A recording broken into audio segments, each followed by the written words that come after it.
Welcome everyone to our seminar series, Seminario de los Jueves. This time I have the honor to introduce you to Professor Rabi.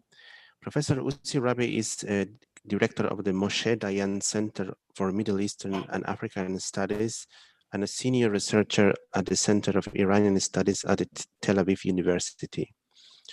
His research focuses on modern history and evolution of the states of the Middle East, Iranian-Arab relations, oil politics in the Middle East, and Sunni-Shia dynamics. He has published extensively in prestigious outlets such as the Middle Eastern Studies, the British Journal of Middle Eastern Studies, and the Journal of South Asian and Middle Eastern Studies. So he's a area studies scholar in this area. And he's going to talk about the recent and unprecedented accords between Israel, the United Arab Emirates, Bahrain, and which type of influence these kind of accords have on the Middle East. Thank you, Professor Rabi, for being with us. You can proceed with your presentation. Well, thank you, Jorge, for this very, very generous introduction. And yes, I mean, what we are going actually to do is just to talk a little bit about what's going on in our neighborhood in the Middle East, and of course, what is becoming very, very dramatic is the Abraham Accord, which means normalization agreement between Israel and the United Arab Emirates, Israel, and Bahrain. And a lot of questions are being asked about what can be seen behind it, what was the motivation, and where do we go when it comes to this Middle East. So let me just make sure that what we're going to have here is, this is the beginning, you know, the Abraham Accord. If we're going to look at the map of the beginning, let's just make sure that we know actually where we stand. This is the Middle East. In the 20th century, we dealt a lot with that part of the region, the eastern flank of the Mediterranean, where Israel is positioned and is being engulfed by so many Arab states, Egypt, Syria, Lebanon. This was the classic struggle between Arab states and Israel in the 20th century. Now, in the recent decades, the attention was shifted to that part of the region. This is the Persian Gulf. Oil, geoeconomic and geostrategic importance, the whole world was to focus on that as the hub of the Middle East, not on the Mediterranean, on the Persian Gulf. Take into account that at a certain stage, Iran was to become an Islamic republic, not more monarchy, and Iraq with Saddam Hussein became kind of a very radical state. So this by itself created very, very dangerous moment in this Gulf, and when it comes to the oil sea lanes, and the shift, as I said before, was to be moved to the Gulf. But there were states here, and look at that. This is United Arab Emirates. You see that? Here's it. Bahrain is a tiny island here. It's an archipelago of 33 very, very minuscule little islands. Those states, together with Saudi Arabia, their greatest sister, became very, very anxious about what's going on in the Middle East. Why? They became rivals to Iran because Iran is a Shiite state. They were Sunnis. Iran is a Persian state. There were Arabs. So what we got in the recent decades in the Middle East is kind of a very, very dangerous game between Iran and the Gulf states, which were much weaker than Iran. And from the beginning, they heavily relied on the support of the United States. So let's take kind of a look of what Iran has done in the region, just to give you an idea where Iran stands. Look at that. This is the Iranian flag. If you're going to go from the Persian Gulf through Iraq, through Syria and Lebanon, you're going to see that Iraq has acquired kind of an impact, an influence, and that became so problematic in the eyes of Arab states that some of them actually depicted or defined the Iranian adventures in the Middle East as the Shiite crescent. You see that this is a crescent, Shiite crescent, which means that, you know, and in the recent decade that has become very, very dominant. It means that Arab states actually were falling apart, Iraq, Syria, Lebanon, and that was to be used by Iran, to be capitalized by Iran in order to send their revolutionary guards to build up militias under its patronage, and of course create kind of an economic hub in Lebanon, in Syria, and in recent years in Iraq, which becomes something which is very, very problematic. So Iran was defined as an enemy when it comes to the states of the Gulf. I mean, those little states, Kuwait, United Arab Emirates, Bahrain, Oman, and of course their greatest sister, as I said before, Saudi Arabia. By the way, all these states are actually convened or being gathered under the notion of GCC, Gulf Cooperation Council, and they are trying actually to struggle in a turbulent times. And this is definitely something that has, in a way, actually raised their own anxiety about the ambition of Iran and the way actually by which to better cope with that. By the way, this is Qasem Soleimani. This guy was killed by the Americans in January 2020. He was the architect of this whole thing that Iran actually was trying to build up in the Middle East in order to acquire a hegemony for itself at the expense of, as I said before, Arab states. So this is one problem. Here is Nasrallah. He is the head of Hezbollah. Hezbollah is a kind of a proxy of Iran in Lebanon, very close to Israel and the eastern flank of the Mediterranean. This is Ayatollah Ali Khamenei, the leader of Iran. And you can see that all that became something which was a real concern for Arab states. But this was not the only concern. Alongside with Iran, there was another non-Arab player, Turkey, which came to be seen as kind of a problem by itself. This is Erdogan. He is Sunni though, but he is trying actually to develop kind of an, let's say, political Islam.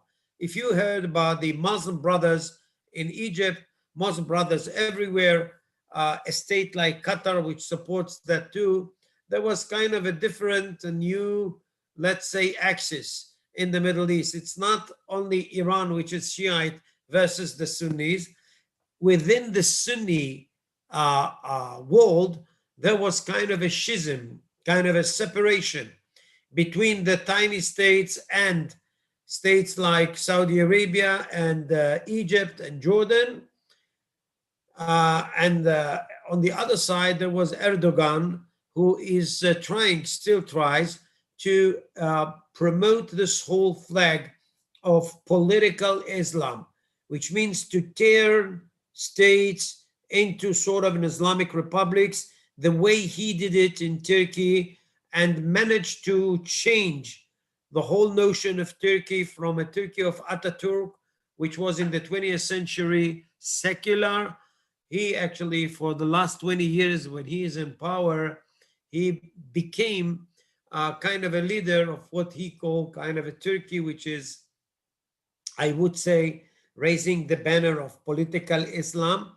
And this is a threat also for United Arab Emirates, Saudi Arabia, Bahrain, and others, because they know that he is trying actually to make kind of a big move, not only in the Middle East, think of what happened in Europe and his acrimonious struggle versus Macron, the French president, and you understand that there is a strategy here which for those tiny states that I just mentioned was seen as kind of a real problem. So Erdogan is everywhere, Iran is everywhere. In the middle of the decade, remember, there was ISIS, and ISIS became, you know, kind of a monster which tried to come up with jihadi Islam and created Islamophobia everywhere. So those states were asking themselves, United Arab Emirates and Bahrain, if Iran is my foe or rival or enemy, and Turkey likewise, and ISIS, of course, is my enemy, so maybe I should recalculate my future. And this is what happened, guys. Those states stopped 5-6 years ago and decided actually to recalculate their own strategy. When they asked themselves who the enemy is, the answer was Iran, ISIS, but not Israel. And this is something that led them to the Abraham Accord. Those states found a common denominator with Israel. They were anti-Iran, Israel too. They were anti-Turkish or anti-Turkey, Israel too. They were anti-ISIS, definitely Israel too. And on top of this geopolitical setting or common denominator, there was kind of another, let's say, added value while aligning yourself with Israel. And this is the renewable energies of the tomorrow. Remember that these states, United Arab Emirates, Saudi Arabia, other states in the Gulf, basically they are oil states, and they know that when oil is gone, they would have to be very, very sophisticated as to adopt the renewable energy and the stuff that you can call it the energy of the tomorrow. Israel is very, very well arranged with that. So for them, coming together with Israel was to be given, or was to provide actually them with kind of another advantage. So this is where we stand, guys. Look at those states in the past, very, very careful not to antagonize Arab states, supporting the Palestinians, supporting the Arab boycott against Israel. At a certain stage, they just came to think, what are we doing? How this policy serves our interests, serves our politics of survival. And they jumped to the conclusion that this is not the way they should actually adopt. And having actually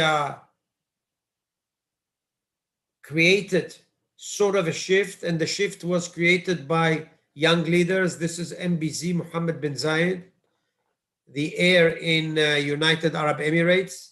In Saudi Arabia is MBS, Mohammed bin Salman. Young people, relatively speaking, trying actually to capitalize on kind of a void that was created because their father is not that, or brother, I mean the king or the emir in the Emirates is not well. And they became actually number one. Even if they are number two, for all means and purposes, they are running the show. And these guys actually came with an anti-Iranian policy, of course, anti-Muslim Brothers, anti-Turkey, and anti-ISIS. But having that said, they also actually left behind those fears from the past and came up with this Abraham Accord, which was to create kind of a bridge on which actually we are moving toward kind of a different Middle East. What happened here, guys, is a precedent, because the Middle East was defined for years as kind of a region that should be characterized by Arab versus Israel wars, rivalry. Well, here is the news. Most Arab states do not think that Israel is the enemy anymore. And those two tiny states came to realize not only that they should normalize relations with Israel, they must normalize relations with Israel, because this is the only way by which they could help themselves out in times of crisis, corona, turbulent Middle East, and many, many challenges that still lie ahead. As I said before, remember, those states were pretty smart to understand that Israel can provide them with those technologies, the tomorrow's technologies, and this made sense for them to do that and to go on. Now, what we can see, or what we can say about it, of course, the Trump administration was very, very instrumental in building up the normalization agreements. They were given actually the F-35, so in their back of mind, actually going for Israel could provide also kind of an access to the United States, which from the beginning was very important, because they knew that they can't actually rely on Arab states, but on kind of a huge patron. Well, now the United States, as you know, is leaving, or let us say minimizing its presence in the region, Iraq and Afghanistan. The Americans have many problems at home. And if at all they would like to deal with Southeast Asia, not with the Middle East, remember that the Americans actually do not need the oil of the Gulf anymore, or the Middle East. And they changed priorities as to, as I said before, pull out gradually from the region. This was seen under Obama and then Trump. And I think that this is kind of a construction that should be reckoned with, because this is going to be something by which to characterize the geopolitics of the Middle East. Also, Russians are coming to the fore. You know, the Russians are in Syria, in the eastern flank of the Mediterranean. China is an economic giant. Again, has to be taken into account. So we have something in the recent years which is totally different than whatever we had in the past. So in the process, those Arab states came to align themselves with Israel, and this alliance is seen as kind of an Arab-Israeli bloc, which enables the Americans to pull out from the region gradually and create kind of a bloc which would better deal with Iran, which is a common enemy, and be very, very careful as not to let Erdogan spread his ideology. And of course, ISIS here and there is kind of a common enemy when it comes to those states.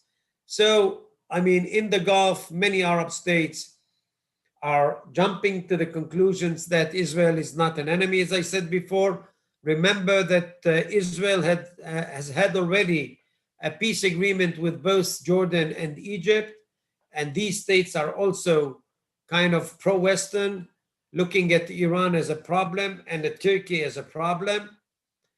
And what we got here is kind of a new chessboard, which is very, very different from what we knew, because, you know, the one who grew up in Israel in the 20th century took it as kind of a, you know, fact of life. Israel has to fight for itself always, actually, or all Arab states are going to unite against Israel when there is a war. And that was the case to a large extent in the 20th century. I have to tell you that what we are experiencing today is something that gives or brings in kind of a glimpse of hope for a better Middle East. Yes, challenges are still there, but the Abraham Accords tend to argue that Arab states crossed the Rubicon, so to speak, and they are coming up with something which makes the Middle East very, very different than the one we had before. In this PowerPoint, actually, we can just try to think what would be the difference, because the first thing that we should ask is who is next, because there are rumors, for example, that Saudi Arabia is going to normalize relations with Israel, and just take into account that it was published 2 days ago that Benjamin Netanyahu, the prime minister, was to meet with the Saudi heir in Saudi Arabia. The Secretary of State, U.S. Secretary Pompeo, was also present. So you can imagine what these guys were talking about. It is how to gather forces and better deal with Iran, with, of course, kind of a concern of what the next president in the United States is going to do while dealing with the Middle East. Is he going to be or to become second Obama, which is very, very, it's a great concern for many in the Middle East, or maybe Biden, who is well experienced, would know how to use the momentum that was created here and bring in something which is, I would say, sort of a hope for, as I said before, a better Middle East. For us, this is something that is really, really important. Why? Because, and you would remember, because I guess that even if you are not an expert on the Middle East, you have heard a lot that the main problem in the Middle East always is the Palestinian-Israeli conflict. Well, that might have been true actually in the past. And to a large extent, people define the Middle East in accordance with this problem, the Palestinian-Israeli conflict. Many Arab states took it for granted that they have to support the Palestinians. Whatever the situation is, what they said is that in order to prove their Arabness, they have to support the Palestinians, to boycott Israel. And as I said before, this was the policy adopted by all Arab states in most of the 20th century. Well, what happened now is that Arab states, while normalizing relations with Israel, are saying loud and clear something that I want you actually to get. The idea is pretty simple. I'm going actually to take care of myself before dealing with other problems. So even if I'm a tiny state like United Arab Emirates, I would say that the Emirates first, Bahrain first, Saudi Arabia first. I am not going to sacrifice my future survival on something that is unproductive. And in the process, the Palestinian issue, which was everything, until then, became very marginal. And here again, I mean, one should just take into account that the Palestinian conflict is still there. And Israelis and Palestinians should talk and try to find out kind of a middle of the road solution in order to coexist. But the difference is that this is not the problem of the whole Middle East. It's just Palestinian and Israelis.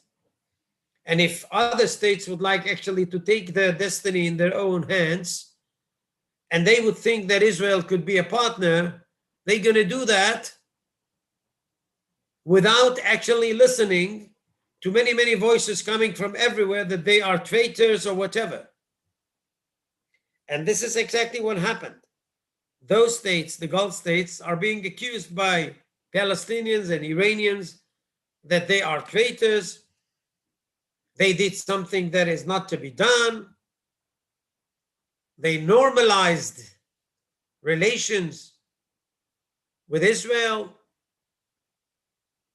which means to bring in sort of a legitimacy or grant Israel with legitimacy. It is a legitimate state if I am going to normalize relations with it. So there was a fuss in the Middle East, and there were many, many cries coming from Arab quarters.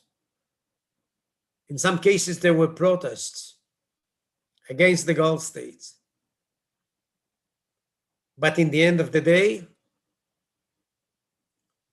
they stand to argue that this is what they think is better for themselves. And in order to understand where do we stand in this Middle East,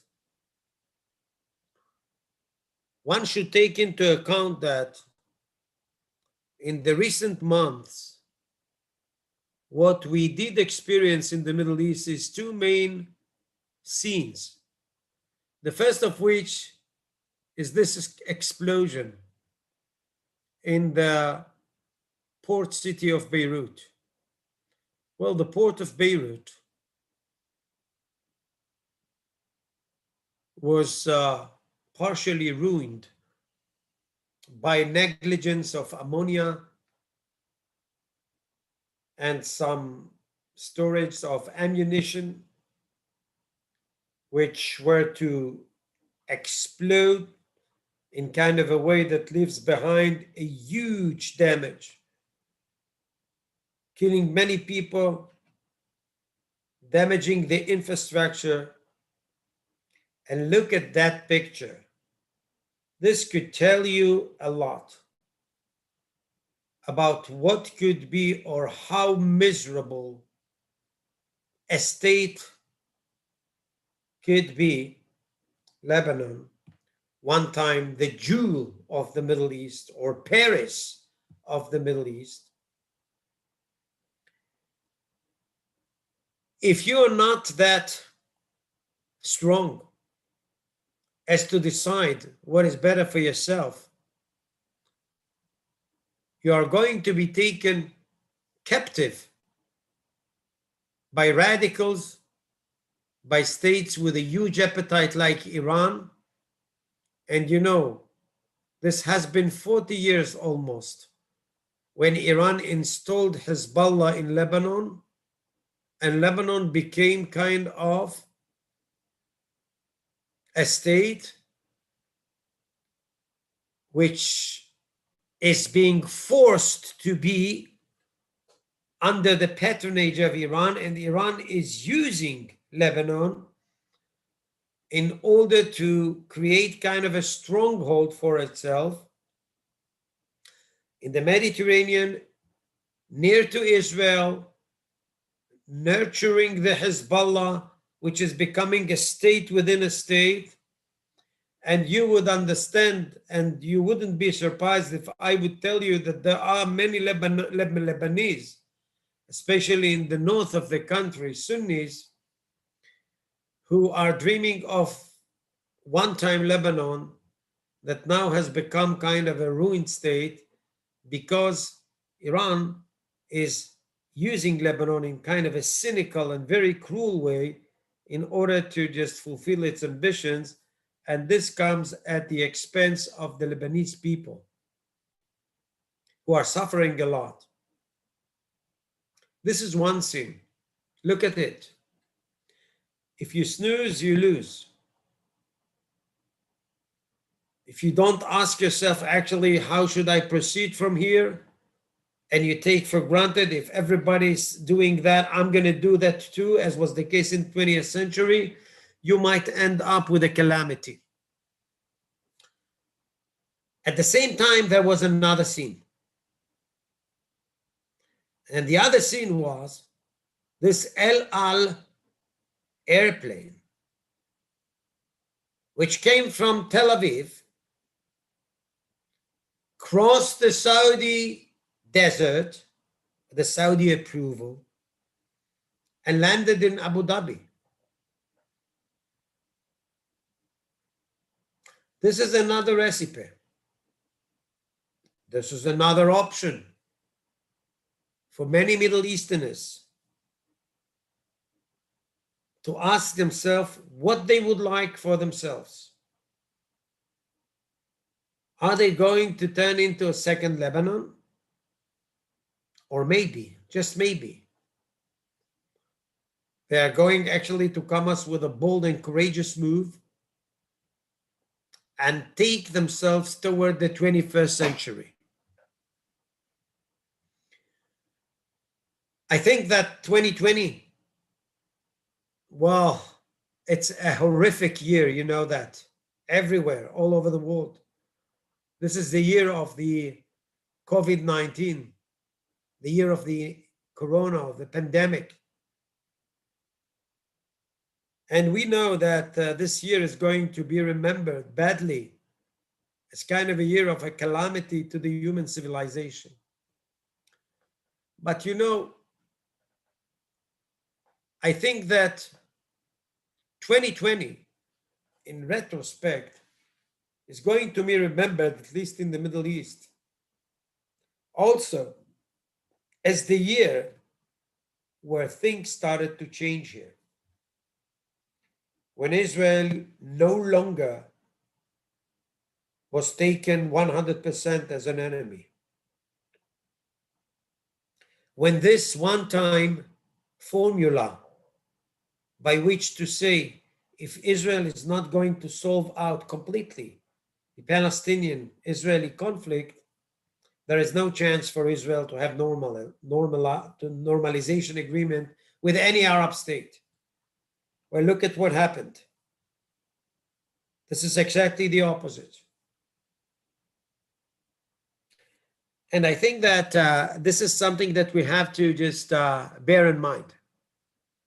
Palestinians were very, very hasty, very hesitant. I mean, they didn't take a decision about themselves.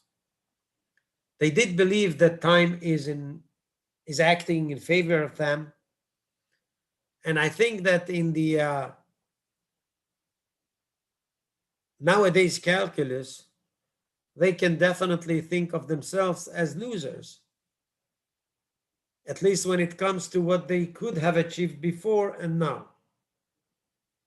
Now, in Israel, there are many views, as you know, about how to deal with this Palestinian issue. As I said before, this is a problem for Israelis and Palestinians. It's not the problem of the world anymore. It's not the problem of Arab states anymore. So, exactly because of that, one could hope that later on in the 21st century, we might have some good news from the Middle East. I know you can't be very optimistic when it comes to this region, or too optimistic. And challenges are going to stay there, or stay on, I guess, in Iran, in Turkey. And at times, you know, there are those lunatics of ISIS, those jihadists, who are doing some horror acts in the Middle East and beyond. Look at what happened in France just in the recent weeks. So challenges are there. But this time, there is also a glimpse of hope, because some of the states came to realize that if I am a Muslim, I should develop something else that would define Islam. And some of them actually using Islam in order to show that Israel is legitimate, not the opposite. They don't want actually to become part and parcel of the Iranian, let alone the ISIS camp, because these states or these movements, one way or the other, responsible for this Islamophobia that you have seen all over the world. United Arab Emirates, Bahrain, Saudi Arabia decided to develop kind of a different policy. a policy where they are going actually to take control and to be responsible for their own future, which means that they are not taken as part of the collection of the Arab collectivity. Not anymore. They respect everyone. But what comes first is their own interests. And how simple that could be, these days are telling us that, you know, the sky is the limit. Because this is not the peace treaty that Israel has experienced with Jordan and Egypt. You know, Israelis do define these peace treaties as cold peace, by which to say that, you know, we get nothing from that. These peace agreements or normalization agreements, the Abraham Accord, as I said before, it's not only geopolitical. There is kind of a huge benefit when it comes to the tomorrow's technology, which is very important. Agrotech, medtech, biotech, what have you. And they took a decision. By taking that decision, they have changed dramatically the Middle Eastern chessboard. And all these slogans that were used in classes, in books, by experts, are losing relevance. A new mode of thinking should be brought in. And this is why, or this is what we are trying to do in our university and elsewhere, to make sure that the Middle East is being perceived in kind of a way that would reflect the changes that we just talked about. So I'll stop here, and I'll be happy actually to take your comments or questions, or whatever. Please, Jorge. Thank you. Thank you, Professor Rabi, for the interesting presentation. And now we can start with the section of questions. You can write your question in the chat line, and we will communicate this question to Professor Rabi.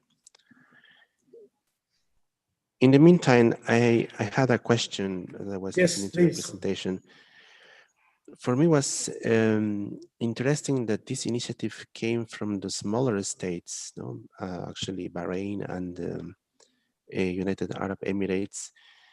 And I was thinking, you could think also that that was a step, as you say, it is of course a position against this Iranian threat and the ISIS threat and the Muslim Brotherhood, which is might be supported by Turkey and this new kind of secular, I don't know, Islam. Could we also think that might be a move, some kind of hedging against a dominating attitude from Saudi Arabia? Or they are very much... That's a very good question, Jorge, because yes, I agree with you. One should have expected that Saudi Arabia. Well, let me give you that. Saudi Arabia is the engine, is the main motivator for that policies. But Saudi Arabia is a different state. They have Mecca and Medina, holy states of Islam. They have some problems from within in the royal family. You know, the king is still there, and he sticks to the Saudi peace plan of 2002. But as I told you, actually, a new guy in town, Mohammed bin Salman, he is changing things. And it is definitely the most important fact to be noticed here, that he is the architect of that policy, maybe not to fully normalize his relations with Israel now,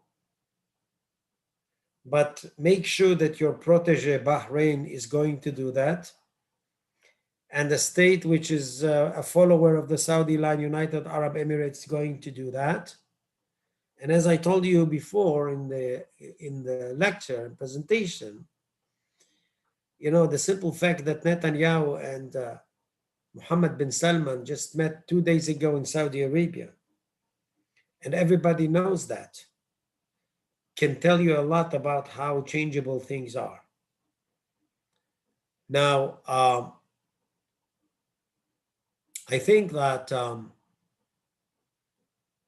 you are right, but Saudi Arabia, it would take time before it, if at all, is going to end up with normalization with Israel.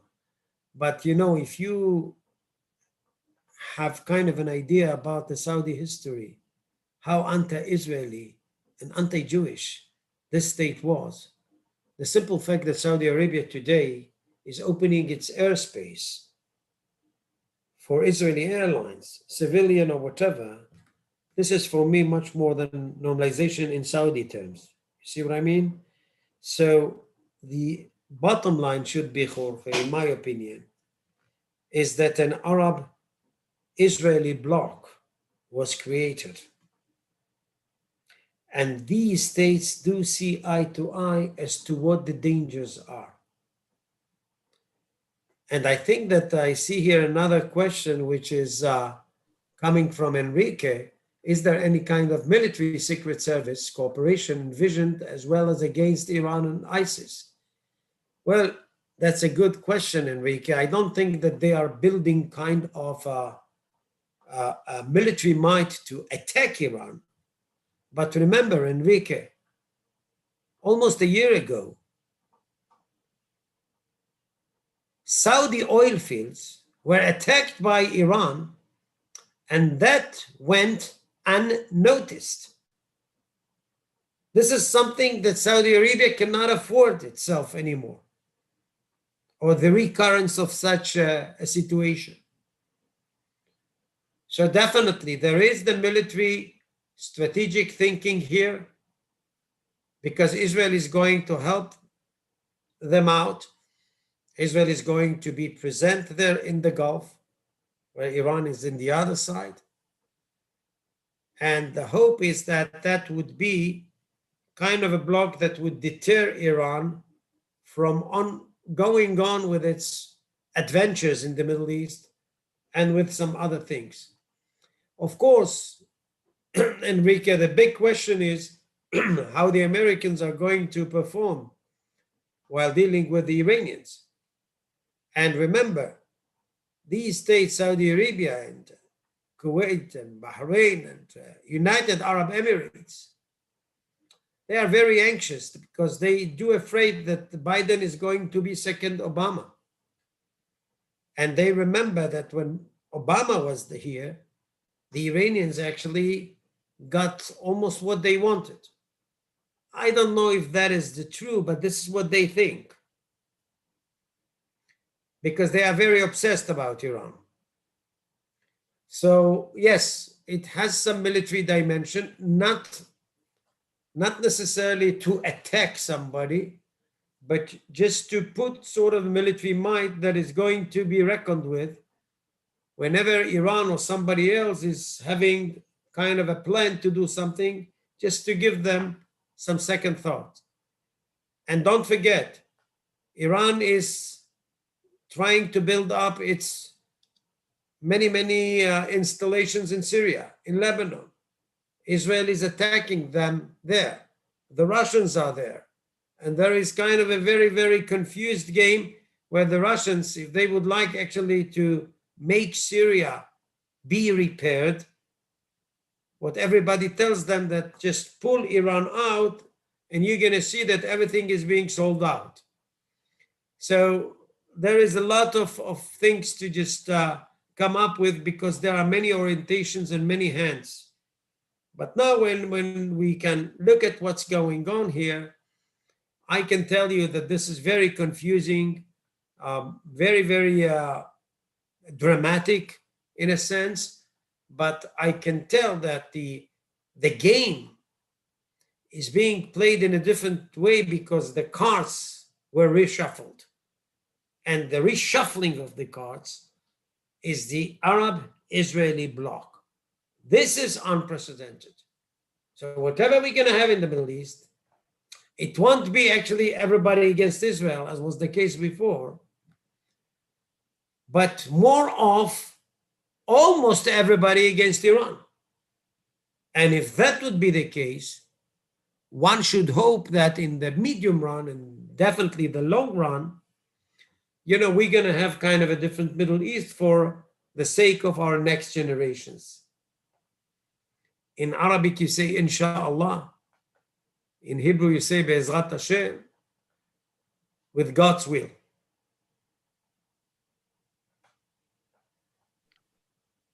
I have another question. What is the situation of Qatar in this constellation that you are? Well, you see, this is something which is very important. I agree with you, Jorge, because Qatar is an exception to the rule. Because it was supposed to be on the same spot like Emirates and Bahrain. But Qatar decided actually to take an independent policy against Saudi Arabia. It started 25 years ago when they just built up the Jazeera satellite and they attacked many, many Arab states and acquired an impact for themselves. At a certain stage, they decided, to do the opposite. Now they are being supported and support Turkey in this Muslim Brothers things. And I can tell you that Qatar for the other states in the Gulf is becoming kind of a rival. And they are very anxious about that. But let's wait and see. Maybe we're going to have surprise and Qatar would come to the the conclusion that this normalization agreement with Israel is kind of a better option for itself too. If you think about Qatar, think of somebody who leaves all channels of communication open, all doors open. They talk to Israel. And you know that they are paying money for Hamas in Gaza to have kind of a ceasefire there.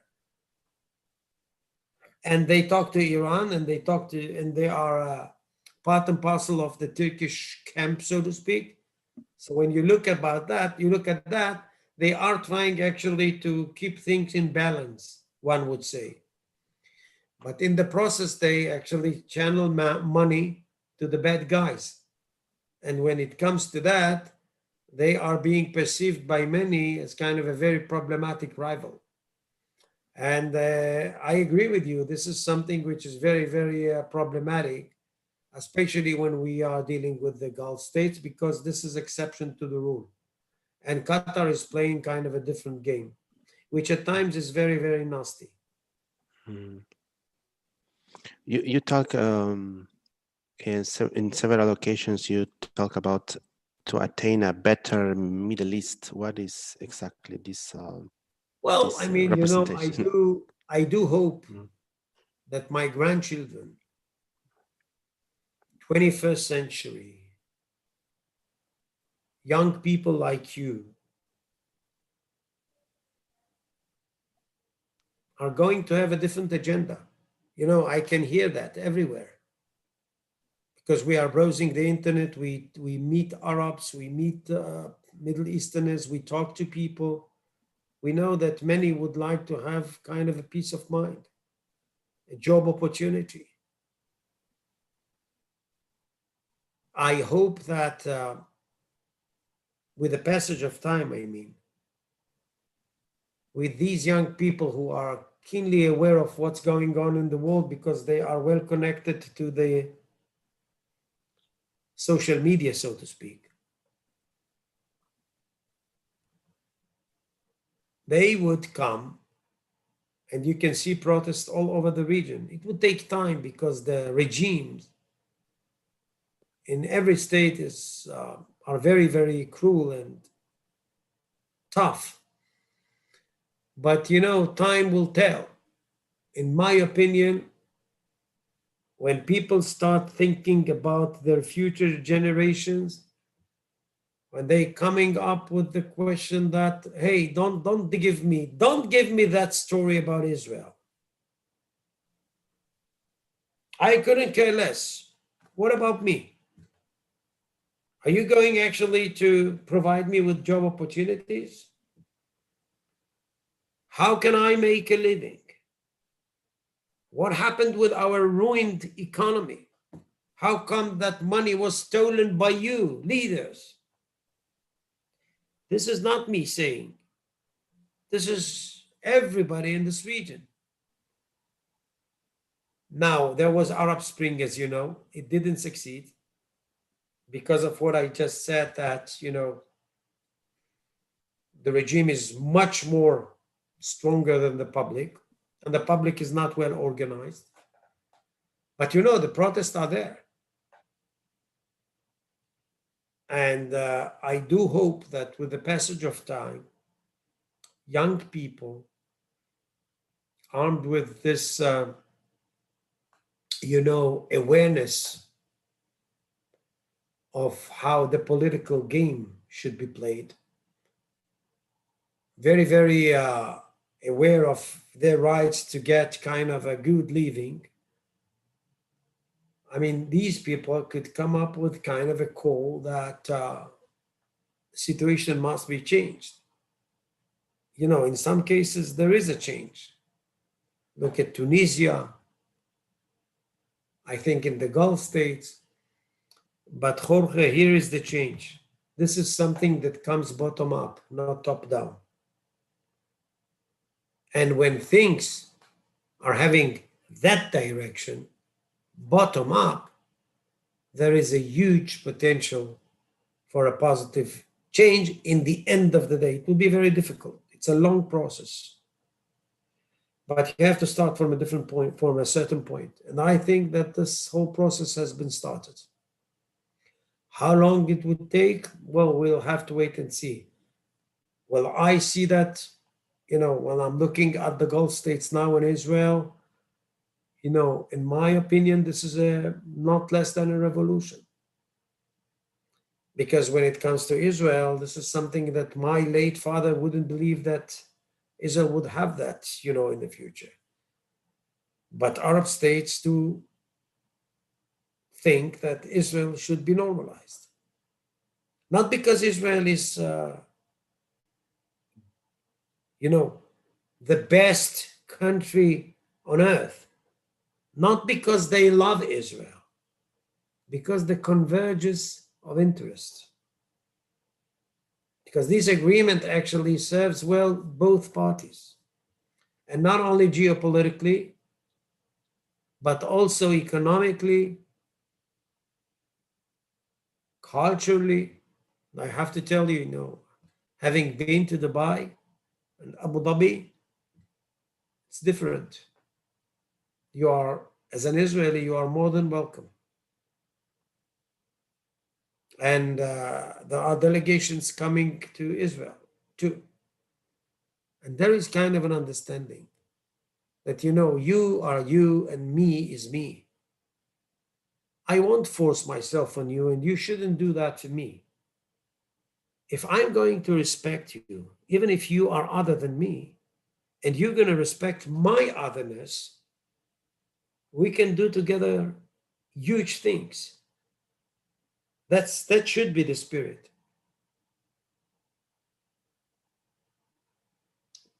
Respect the otherness of the other. So you're arguing that this lower political cost of establishing relationship with Israel has to do with the new generations, perhaps different. Well, I can't say that because the guy who took the decision in Saudi Arabia and in the Emirates is the heir. I mean, Mohammed bin Salman, Mohammed bin Zayed. I think that they are pretty young, and this is also unprecedented. I mean, bin Salman is in his 30s, Ben Zayed is in his 50s, early 50s. This is something that we haven't seen. We have seen, leaders of at least 85 and 84 and 83 and very, very old. I think that the rhythm is different in the 21st century. And yes, I think that leaders in the Middle East would have to listen carefully to what the people say. Because the people are equipped with the networks, they can protest. It's not what we had in the Middle East. And I think that the formula is going to a little bit be balanced. So it's not kind of a revolution by which to let them go, but it is kind of a revolution in ruler-rule relationship, because the ruler wouldn't like them to protest in the city square. And, we can see that even in Saudi Arabia. In Saudi terms, look at what's going on with women there. This is a revolution. Not to mention Bahrain and United Arab Emirates. So gradually, not a speedy thing, but in the end of the day, you might end up with something which is very, very, I think, promising. And I'd rather actually take this hope as something that I glean from 2020, in spite of the corona. When it comes to the Middle East, there is a change that we should be aware of. We also need this hope in Latin America. Yeah, I mean, it would happen. It would happen there too. It's not something like a magic formula from today to tomorrow. It's a long process. But you have an incremental change here. And I'm pretty sure that in Latin America, we're going to see something else too. And it has to do with the new generations. Yes, I think so. It would take some time, but I think that Sorry, there is another question from Professor Perusotti. Of course, these agreements were very new, but which was the position, or what could be the position of extra-regional powers? I don't know, like China or Russia. Well, very surprisingly, Russia, for example, is not rejecting these agreements, but is trying actually to make the most of it too. Well, China is in every aspect, China is kind of an enigma. The main customer of Saudi oil is China, not the United States. But the United States has just waged kind of a trade war, at least when Trump was here, against China. So many states in the Middle East are having kind of a very, very problematic choice. Who should I go with? When it comes to these states that I mentioned here in the Abraham Accord, it's the United States. It's irreplaceable still. But you have to respect Russia. You have to respect China. And this is the challenge. How are you going to deal with that kind of a world or a Middle East where things have changed so dramatically? And this is why I said that states must actually cautiously calculate their future course. And this is why I think that 2020 is a crossroads in our history. It is a year where many things have been changed and cards are being reshuffled, as I said before. And if you would like to better yourself, you have to just make sure that you know exactly what's going on and in kind of a real time come up with the adjustments as to just secure your future and your policies.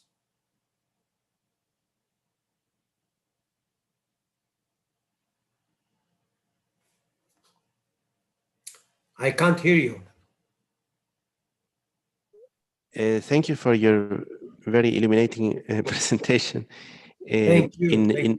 In Argentina, we have a interest in Middle Eastern studies. There is a big diaspora from Israel. Yeah, I know. I really like Buenos Aires, and I've been there a couple of times, and I know that we have friends of Tel Aviv University there, and I am so fond of Buenos Aires. So I wish you all the best, and let's hope that both in Latin America and the Middle East, we're gonna hear some good news.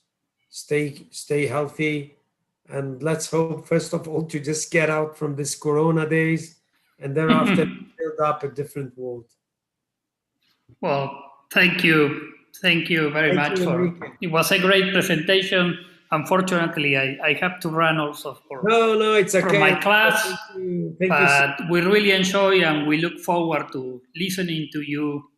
Well, that's great. To Pleasure. see how this the Abraham Accords always played in the future. So much. Thank you very much, and thank you, Jorge. Thank you. Bye-bye. Thank you, Jorge. Bye-bye. Thank you, everyone.